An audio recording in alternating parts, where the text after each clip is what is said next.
गोय मराठी अकादमी सत्तरी तालुका विभाग आणि सम्राट क्लब वाळपय 12 आणि 13 मायाक वन प्रशिक्षण सभागर वाळपय सत्तरी हांगसर दुसरी स्वातंत्र्यवीर सावरकर व्याख्यानमाला आयोजित केल्या।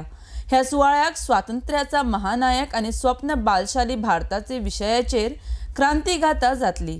आरडेक्स खातीर वाळपयच्यान निलेश परवार।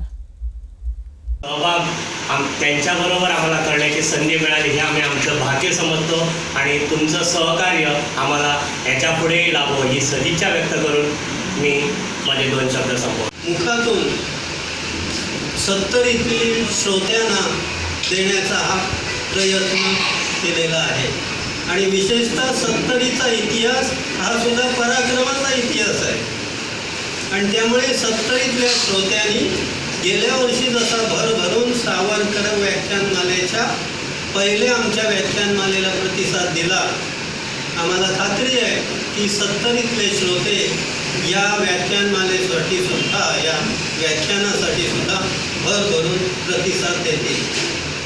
आणि ह्या प्रतिसादामध्ये गेल्या वर्षाच्या जसं पत्रकारांनी आम्हाला फार मोठं सहकार्य केलं।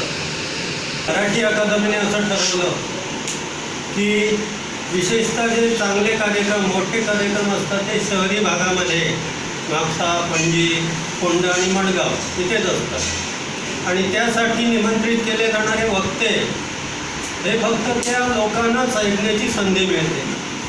आपल्या परिसरातील श्रोत्यांची ही एक भूक होती की चांगल्या वक्त्यांचे विचार ऐकण्याची संधी फार क्वचित त्यांना मिळते आणि म्हणून गोवा मराठी अकादमीने कार्यक्रमाचं विकेंद्रीकरण अशी एक योजना आमच्या बैठकीमध्ये ठेवली आणि त्याला सगळ्यांनी संमती दिली आणि त्यानुसार पहिला कार्यक्रम आमचा व्याख्यानमालेचा विशेषतः सत्तरीतील श्रोत्यांसाठी स्वातंत्र्य संग्रामातील जी तेजस्वी व्यक्तिमत्व म्हटली जातात ती प्रामुख्याने 2, एक स्वातंत्र्यवीर सावरकर आणि दुसरे सुभाषचंद्र बोस।